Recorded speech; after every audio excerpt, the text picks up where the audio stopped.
Let me tell you a little story about hindsight and about foresight.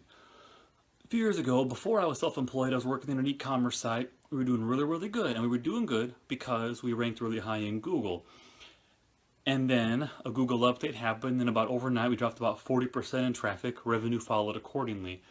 And I've never forgotten that lesson because you can't take advantage of things and assume they will never change. That's why it's important today, it's important tomorrow, it's always going to be important to develop multiple channels of marketing, multiple channels of acquiring new customers. We relied on Google pretty much 100% for new customers. We should have been really focusing on building email lists, social marketing. This was right when social was starting to get so big.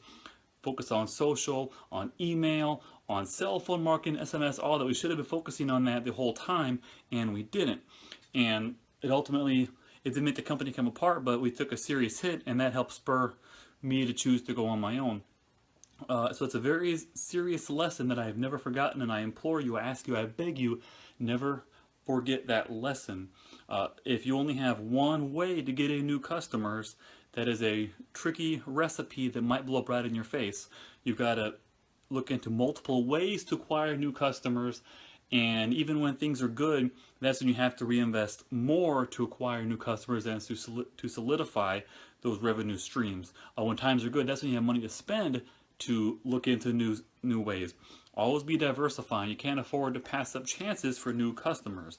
So whatever your method is now, if you're relying just on search engines for traffic, that's great, but you're one update away from losing your money. So push social. If you're really big on social, push for regular search engine marketing stuff to do well in search engines. Always push for email lists. It's still very effective. Not like it was in the late 90s, but it's still very effective for email marketing. There's SMS marketing. There's more traditional things, whether it's billboard, TV, radio, whatever it may be. Social paid advertising, that's a very good asset to look into as well for advertising. But no matter what the case is, no matter how good or how bad the times are, you have to always be looking for new ways to increase your revenue and new ways to acquire new customers.